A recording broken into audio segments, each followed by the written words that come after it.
So it's great to have you all here today. Obviously, it continues to be kind of strange times and I'm sure really busy times for everyone. So we really do appreciate that you've taken the time out to kind of join us today. And I think, I think it is important, let's afford ourselves these 45 minutes to get to know each other a bit and also really orientate ourselves to Q. Because I think that'll really help you all kind of get the most out of your membership. Few technical points before we get into the nitty gritty of the webinar. So everyone is muted, but if you do want to kind of contribute, because we're a relatively small group today, please just do unmute yourself and you can just kind of chip in that way. Alternatively, we usually run a lot of the kind of comments, questions through the chat box. So please do just kind of chip in throughout the webinar if you do have any questions or flag any kind of issues that you have. And we will do our best to kind of pick those up periodically. We will also stop every now and again to kind of take questions from you. Finally, you probably will have seen just pop up that the webinar is being recorded. So hopefully everyone kind of consented to that. The plan for the day, like I say, really it's an opportunity to find out who's here with us and get to know each other a little bit. We're also delighted to be joined by a couple of existing Q members who are going to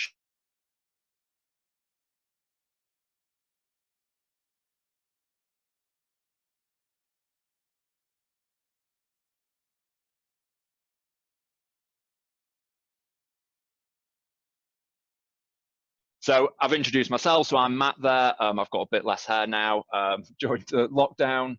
And then we're also joined by Mirek and Cleo, who, like I say, they're existing Q members who are going to share a bit more of their kind of experience of Q and what they've got out of it, but also the huge kind of contribution they've made as part of their membership. So we'll be hearing from them shortly. Before we go any further, I think it is really important just to take a moment to welcome everyone to the community. We're absolutely kind of thrilled to have you with us. We're really always really pleased and excited to welcome new members because we know that kind of all new members bring their own kind of ideas, skills and energy to the community that really adds to that kind of collective strength that we have across Q. You can see the picture there. I think this is the founding cohort, so back in 2015, where we kicked things off with around 250 members. We're now kind of knocking on the door of 4,000, so we really have grown quite substantially since then. And you're joining Q at a really important time because we've been lucky enough to secure kind of long-term support and funding from various sources, so from the Health Foundation, but also from the country partners that we work with across the UK and Ireland, NHS England, Healthcare Improvement Scotland, Public Health Wales, the Public Health Agency in Northern Ireland, and now the Health Services Executive in Ireland. So we've got that kind of long-term support, and we think we've got kind of, great ambitions to kind of match that long-term kind of commitment. Not just in terms of the size of the membership, although we are aiming to grow to about 10,000 by 2030. But I think to really build on the strength of the, 5-year development phase that we've gone through to really, really start having an impact at scale across health and care. So really trying to shape the kind of culture and context of improvement and ultimately, support more sustainable and effective improvement, high quality of care and outcomes for patients. So that's really our kind of the scale of our ambitions over the next few years.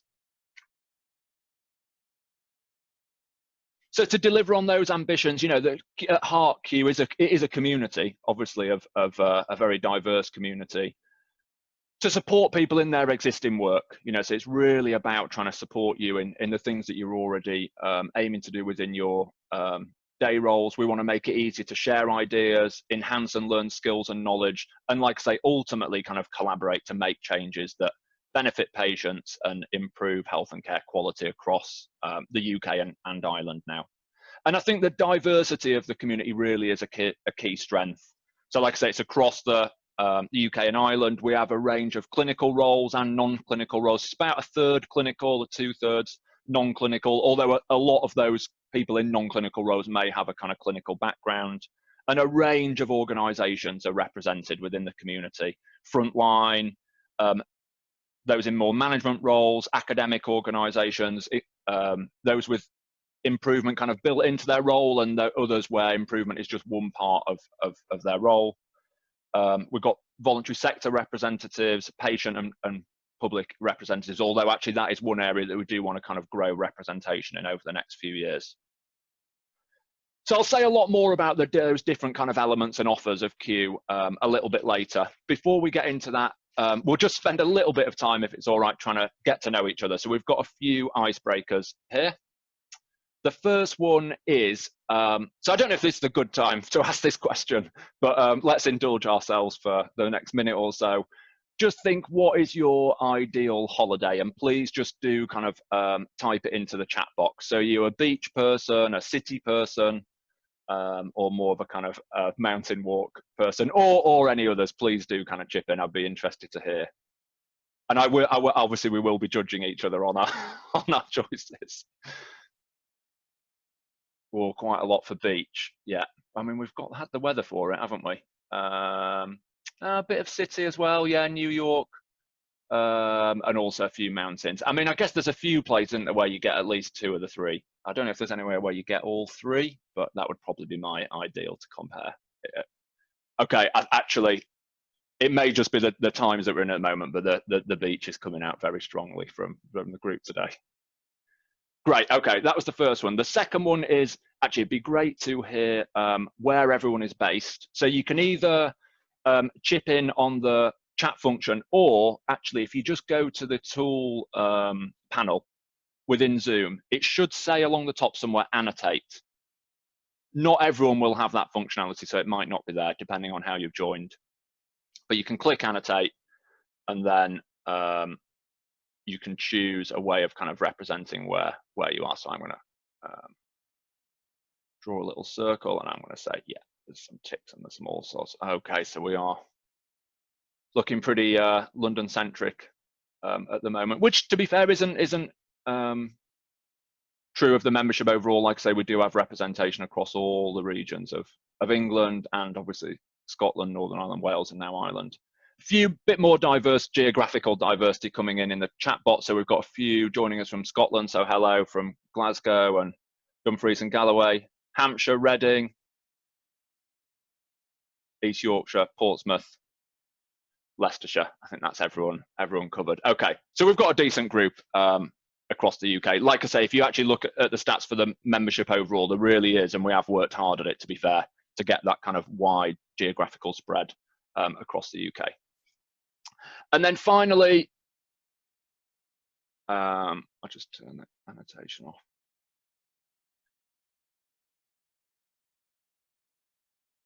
The final icebreaker is just, let's just slow it down for 30 seconds or so and just think, what are you most excited about in Q? As a kind of new member, what are you most excited about? Like I say, just spend 30 seconds or so to think about that, and then please do chip it in the chat box.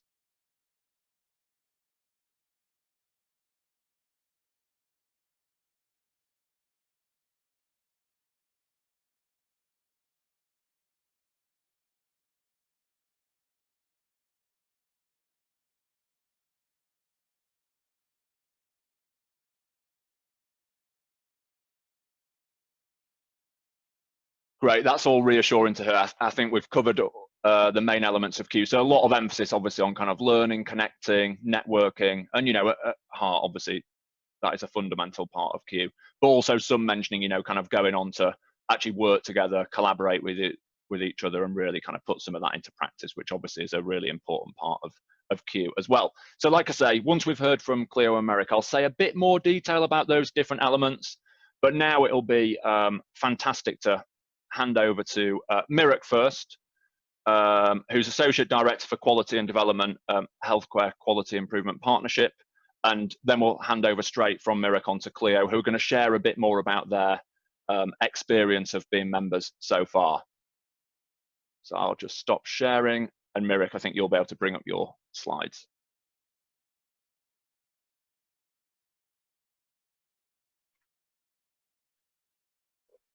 Right, can you guys see the first slide and hear me as well? Yeah, that's great, Merrick, go for it. Great. You may have seen that my background changed. It's not a virtual background, but I was kicked out of one room and I have to be in another room. So um, hence the joy of home working in this period of time. Right. So just very briefly, a couple of slides that Robin and Matt asked me to put together. And it's really just to, I hope, share my journey and to reassure you all as much as I can. So without further ado, let me see if this will work. Yeah. So here's a quick outline, which I won't run through, but the 5 minutes will be structured in the following way. And this is a timeline of my experience of my Q by year. So I heard about Q quite early on. I was working in an academic health science network and was very excited by it. I think originally it was supposed to be patient safety fellows, then it changed and evolved, and it is now Q. And I became a member in early 2017. But it wasn't until maybe 3 or 4 months later that actually there was an event.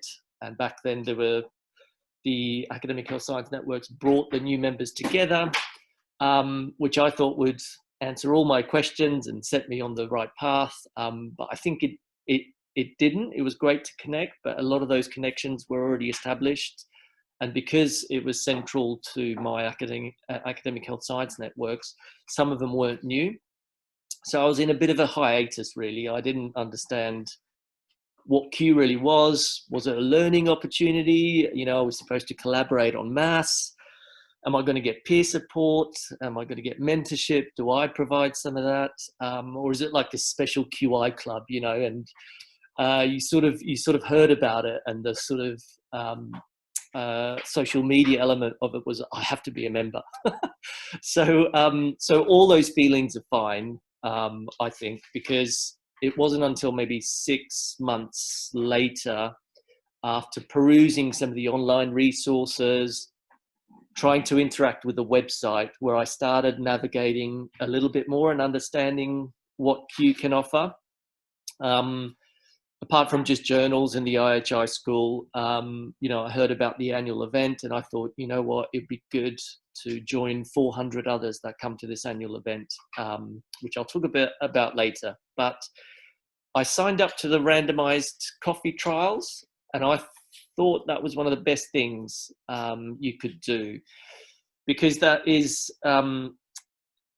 you get something back. So you get an email from the Q team linking you up with another random Q member, and it's up to you to connect with them and organize a chat.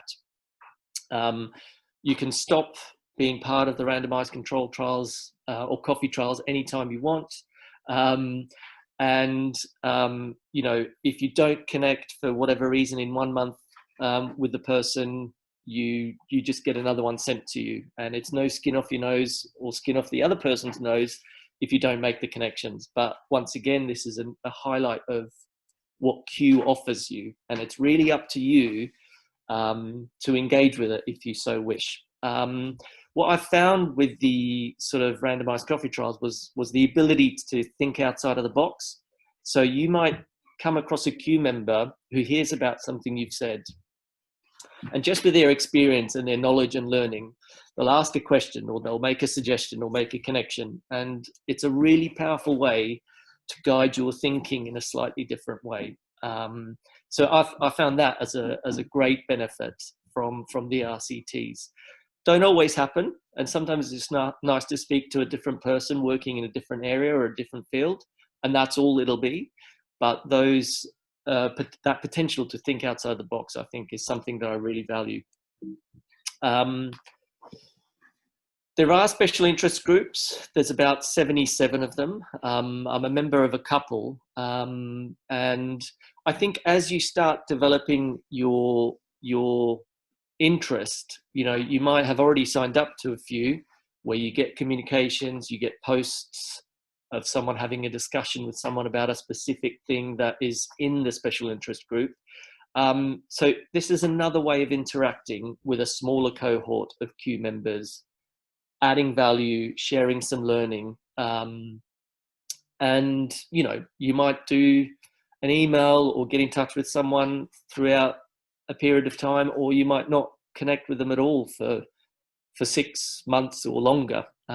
So once again, so the theme here is, I think whatever you put in, you get out. It's almost like a bank. And I think with Q, the more you put in, the more you'll get out as time goes on. The annual event was really in 2017 where I realized en masse that I was part of something bigger than just, a Twitter space or a special interest group or a medium. Real people coming in who are Q members, sharing what they're doing. There were some sessions that you could attend. And this is where it sort of opened my eyes a little bit as to, right, if I really want to get something out of this, here is what I need to do. I need to connect, I need to share my knowledge, and I need to ask questions, see whether there are answers across the Q community. And it was really the Q Exchange in 2018, which was launched, that I think finally this is what the Q community means for me. We've got an opportunity to bid for some money. We've got a project. Let's hope the Q members vote for us. And they did. I think that there were 15 projects that got put through, and I think we got in by one vote in the last place. So we were very fortunate to secure some money from the Health Foundation and NHS England Improvement. And, you can read about our speed dating project if you so wish, but it was great to have access to about 100 plus Q members who contributed into feedback of how we can improve the work that we're doing around national audit data and using data sets at a national level to help service improvers. The Q visits is something I really recommend. I went to Unipart, which is a logistics company in Oxford. That was about a year ago. So, it was only a year and a half, 2 years into my Q membership that I actually realized here is a visit I would really want to go into to find out about the quality improvement philosophy and strategy at Unipart. Fantastic day. Pete and Emma coordinated this in a great learning safe environment, and you got to speak to the chief execs, the directors at one of the biggest logistics companies in the UK and probably the world. Likewise, you get these invites from the Q team. They're always developing and trying to improve things. And Zoe just invited me and a handful of people to try and improve the experience for the new Q members. And I think these webinars flowed out from that workshop. So this is another thing that, you might be asked to contribute. And I really encourage you to try and contribute. Even if you don't think, you can, or how can I add value, just do go along, open yourself up to a really, really immersive experience. And this is what I found that the workshop, almost a year ago provided, and these Q webinars are a good example of that. So in summary, I think Q is what you make of it. The more you put in, the more you will get out. I think connections are more important than ever now, not just, in terms of data, power in numbers. I think the community, has aspirations to reach about 10,000 members over the next 5 years or so.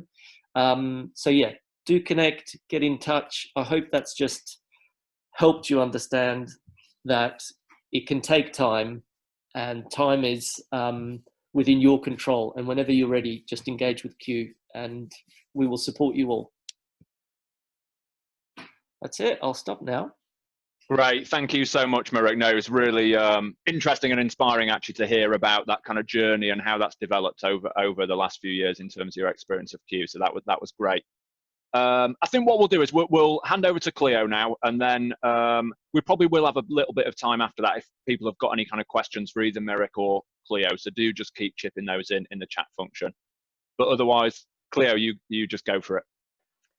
Well, Marek, it was absolutely great hearing about your experience, and I'm not entirely sure I can add an awful lot to that because it's not unsimilar to mine. And I think when I spoke to Robin about what my story might be about, it's probably a story born out of frustration I think I've been a member probably for the same length of time as you have, Mirek. So I wasn't the founding cohort, but I wasn't far behind. And when I first found out about Q, I was really, really excited because, like probably everybody on this call, the nature of my work was getting ever more complex. And, you know, we're getting to the situation where more often than not, in my professional life, I'd be meeting what Mr. Heifetz calls wicked problems, the ones where people can't even understand what the problem is or agree what the problem is, never mind what the solution may be. And a very wise man called Albert Einstein, I'm sure you have heard, often says, you cannot solve a problem from the same mindset that created it. You have to learn to see the world anew. And that for me was what the Q Network was all about. It was an opportunity to break out of my silos, even though my silos were getting quite broad by that stage. But, you know, it's great to reach even wider, to really understand perspectives from people that are working around the country and in different professions, and including patients. So that's what drew me to Q. And again, I think I also struggled in the beginning with quite how to engage with the Q Network. And it wasn't as big then as it is now. And I think for me is that a network, particularly a virtual network that it's at 4,000 members strong, you say, and growing to 10,000, is that a network creates a lot of noise. And I think we have to find ways of managing that noise so that you're engaging with the bits that interest you most. So I would reiterate what Mirek said about joining the special interest groups, because for me that kind of narrows down the noise that you're getting and links you more closely with people that have particular interests that are quite aligned to yours. So they've been really, really great. And I don't know if any of you have met Matthew yet, but Matthew Mezzi kind of got hold of me in the early days. I don't know how we met, and he hasn't let go since.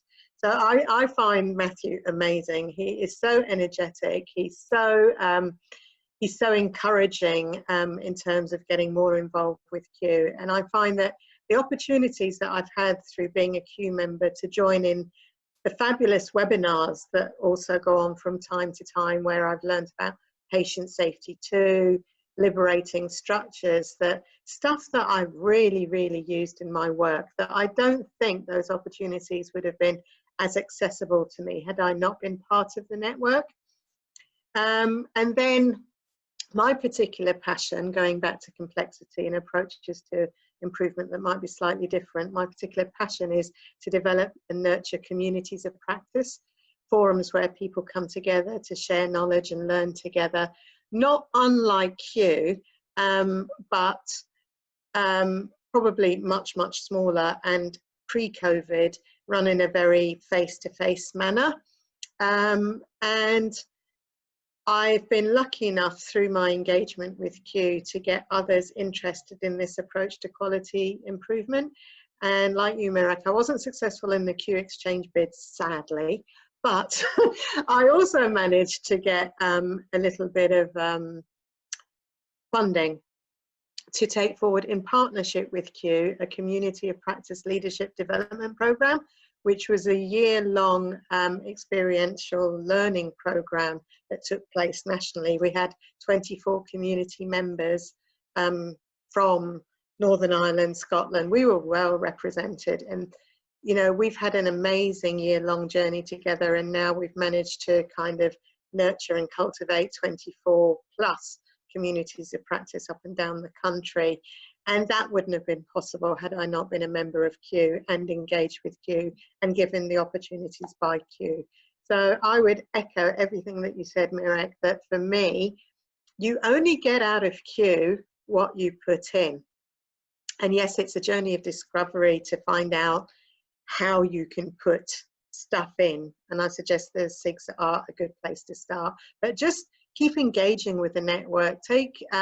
Make use of the opportunities presented by being part of the network and get to enjoy meeting new people. And again, I'm also part of the HSN network, so I know an awful lot of Q members, but it has, you know, I did reflect on my last Q national event, how many more people I seen, a vast hall, and I was just bumping into person after person that I have met through the Q network, and that was really quite nice. So I'm going to stop there, and so that we do have an opportunity for some more targeted questions by everybody else. That's great. Thank you so much, Cleo. Again, really kind of useful and yeah, and inspiring and energizing to hear about that kind of journey as it's developed over your involvement with Q. And, you know, very much to stress that point about, you know, and it comes up from the evaluation as well as Cleo and Mirat really stressing that, you know, the more that people put into Q, you know, we really see that they get much more kind of benefit out of it. And, you know, I'll talk in a few minutes about the various kind of offers that we have within Q, but very much encouraging people to kind of take on leadership, contribute ideas, set up new projects, you know, as kind of Cleo and Mirak have described. And I think also just, you know, while people are thinking of any questions that they might have for Cleo or Mirak, so please do type them in. I guess just to stress that, you know, there's certainly more I think we could do centrally to help and support people kind of orient themselves to Q, and obviously this webinar is one of those. But there really are kind of multiple paths that you can take through Q, and to some extent the onus is on kind of individual members to really chart that path that's actually going to give them what they need to you know, have the biggest impact in their work. So really kind of encourage you to think, I guess, a bit kind of strategically about how you kind of want to engage with Q and what offers are going to give you the most value.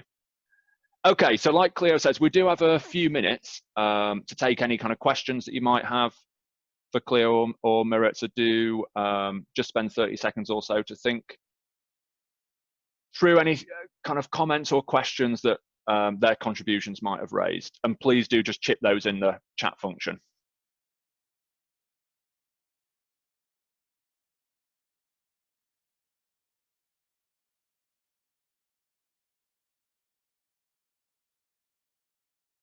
Or if it's easier, please do just unmute yourself and you can just go for it.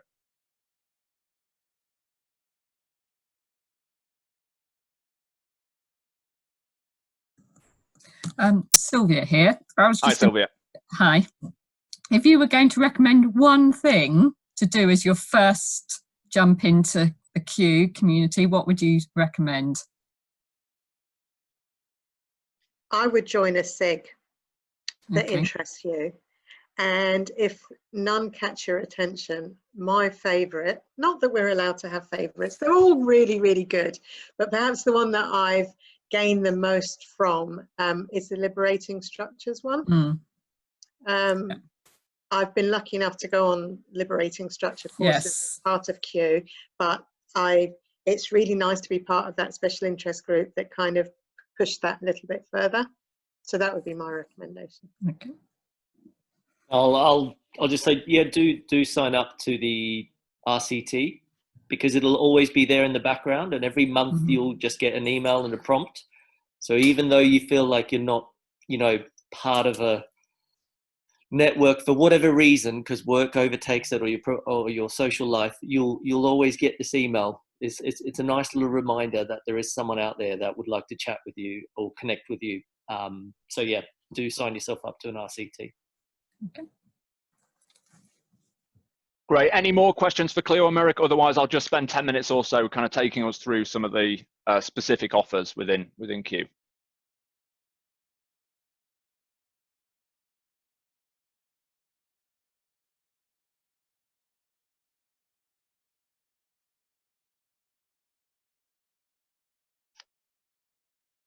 Okay, I'm going to crack on. So yeah, like I say, this section is about kind of thinking about how you can really kind of make the most of Q. I will be covering some of the things that Cleo and Mirat said, but I think there's a few new useful bits as well. So I guess when we think about the kind of offer of Q, and I guess the kind of 4 pillars of our theory of change. So this is how we think about how what we does kind of leads to those ultimate changes that we're trying to achieve around more effective and sustainable improvement work. We've got these 4 areas, which I'll take in turn over the next few slides. So connecting, supporting each other, developing, so that's kind of learning individually and together, and ultimately the 4th pillar is about kind of collaboration. So that's actually putting some of those connections, support and development and learning kind of into practice. I think, as I said previously, you know, all of the 4 pillars are important in and of themselves, but actually I think the real distinctive contribution of Q is that kind of mutual, kind of dynamic interrelation, if you like, between the 4 pillars. So you might take one connection, then a bit of learning, then get a bit of peer support, and then ultimately kind of put all those different elements into practice through a kind of collaborative project. So it's about drawing on those different elements, and that's where we find people, I think, get the most benefit and value of Q. It's not kind of one thing, it is kind of multiple things that are going on at one time. So how to kind of connect? Well, you know, I think Mirek said this, first and foremost, you know, the community is about kind of connecting, and there's a whole range of ways you can do that.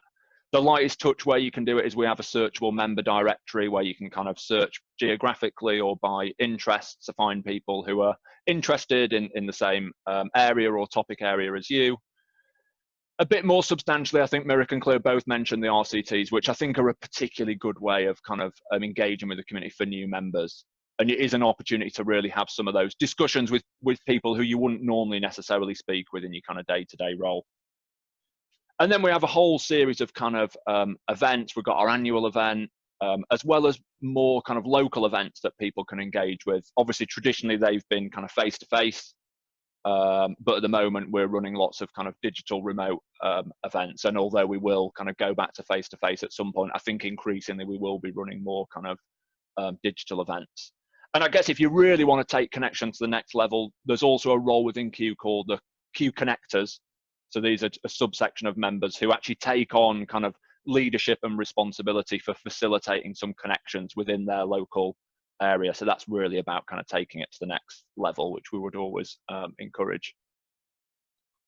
So then on to developing. So like I say, this is how we kind of learn individually, but also together. And actually a lot of the learning and development within Q does have a real kind of collaborative learning aspect to it, which we think is really important. Again, there's a whole range of kind of light touch and more in-depth ways that you can engage in development. So the Q comms team curate you know, really fantastic kind of resources that they send out in the monthly newsletter or a more targeted kind of communications. That's a good way of light touch way of engaging with some of that learning. We also offer to all members, and you know, we'd probably encourage more members to take up some of these offers, is around free access to various journals, BMJ, IHI journal. They're all there for members if they do want to kind of dip in and get some of that kind of deeper, more academic learning. And then again, Mirek particularly spent a bit of time on this, is the Q visits. They're really popular. So I would really encourage you to look out for those and do sign up early because they do tend to fill up quite quickly. You know, that they involve visits, really kind of in-depth kind of day in the life visits to organisations, both in healthcare, but also across the private sector. So Mirek visited Unipart, but also GSK or Jaguar Land Rover and various other organisations where we've organised visits. They're a really, really good opportunity, again, to kind of take it to the next level. During COVID, we've not been running the visits programme, but we will be looking into some kind of the potential for virtual visits. And we have tried to offer a range of kind of virtual learning opportunities in direct response to COVID. So you might have seen, because it is open to non-members as well, the webinar series that we've been doing around rapid learning and improvement during COVID. Also, we've got a whole strand of work supporting those who are currently implementing the rollout of virtual consultations. And again, we've got a webinar series and insight project around that to really share learning across those, like I say, responsible with implementing that work. Then on to support, and I always see that a lot of this is where you know, it's to a large extent about kind of putting stuff into Q. So this is how members themselves really kind of support each other within their work. And again, there's a whole range of ways you can get involved in this. You can post a question on Twitter or answer other people's question on Twitter or social media. If you've got a bit more of an experience that you want to kind of share, or some questions you want to raise with people, you could do it through a blog, or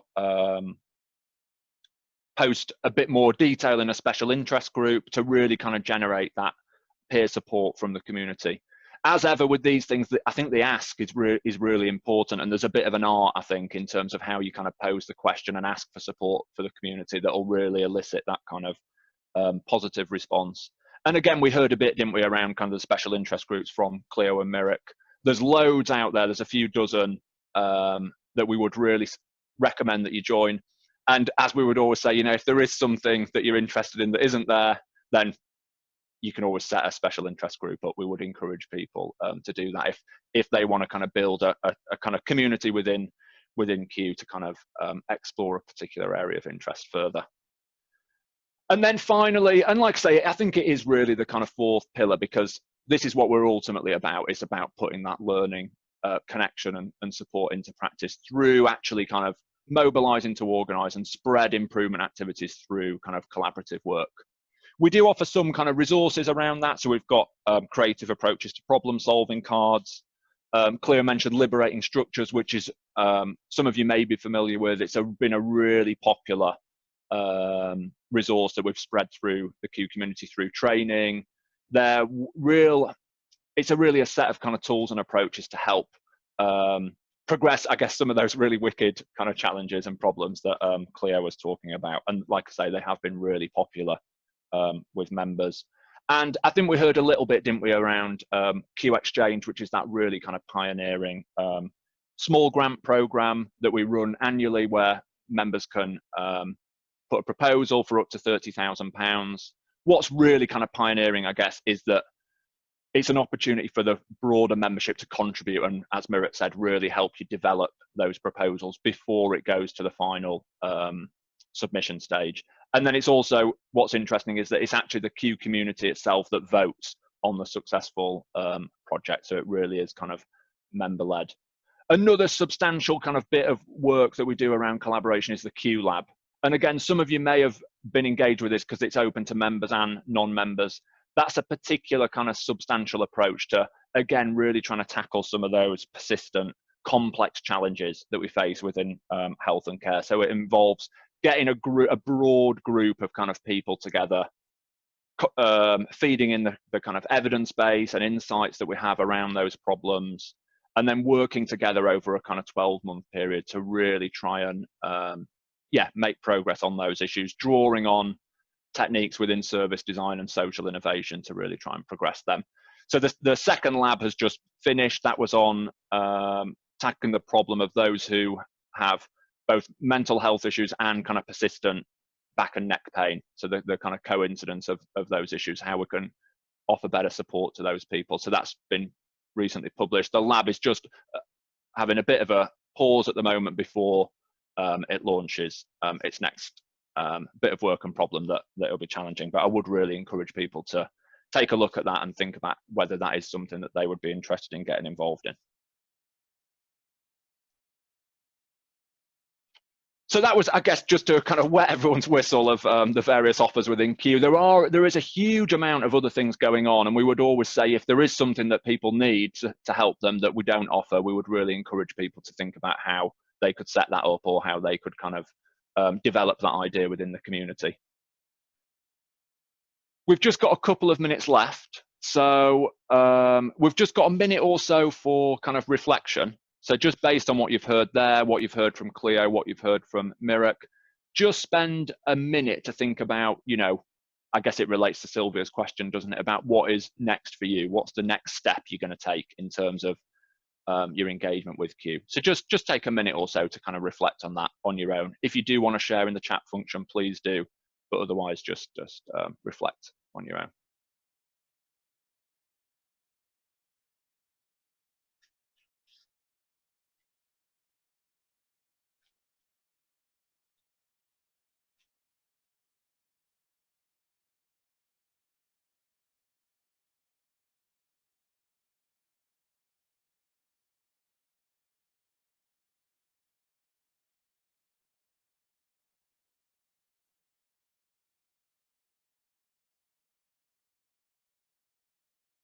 Great. Okay, I'm going to stop sharing the slides, then we can see each other. So just in the last few minutes, yeah, it'd be great if people do have any questions about how they can get involved or anything else that they want to know. I guess particularly from this is a great chance to ask Cleo and Mirek any questions. But if there is anything, do let us know in the next couple of minutes. And because it's quite a small group, feel free to just kind of chip in on the microphone.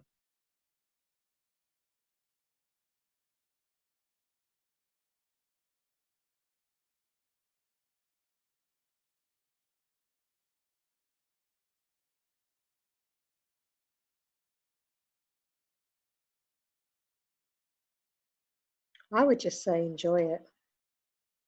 It's going to be a journey. It's going to be different for everyone. And yeah, just dive in, start making those connections and see where they lead you. It's going to be a good journey. Yeah, welcome everyone. And as Cleo said, just take it all in your stride. And yeah, we are all here. And particularly if you want to keep on connecting after this webinar with us and ask us questions, we're open and willing to try and help you answer them or find someone who can. Yes, definitely. I'd definitely echo that point about trying to enjoy. And to be fair, Claire, we do try and make the events and sessions good fun, don't we? Yeah, and we try and treat people right. When are we having our next annual face-to-face?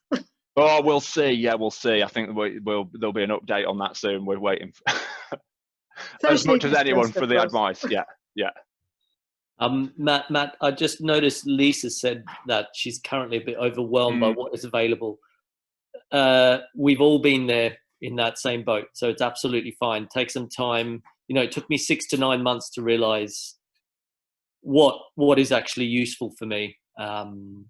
It's almost like with this COVID-19 stuff, you're getting all these webinars, everything about new way of working, and you feel if I don't attend one webinar, I'm going to miss out on knowing how the new normal works. But just find out what's important to you and take and take small steps. Yeah, it's a really important point. I think it can be a bit overwhelming and a bit kind of disorientating, but yeah, I'd echo everything kind of Mirek said there.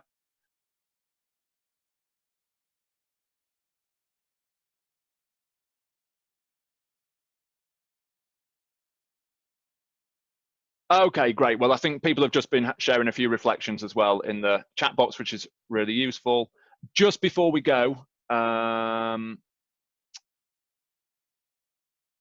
all that is left is, I was just going to pull up the poll actually, Robin, but I can't see it. Have you got it available?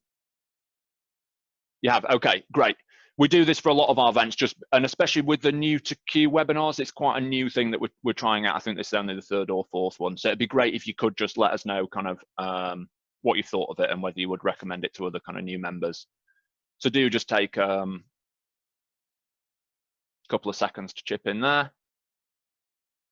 And then I think all that is left to say is, well, again, thank you to you all for joining the session today. Like I said at the start, we realise that this can be quite a stretched time for everyone, so we really appreciate you taking the time out. I hope it has given you some kind of energy and inspiration and orientation to Q, and will really help you in that kind of first few months and year of your membership.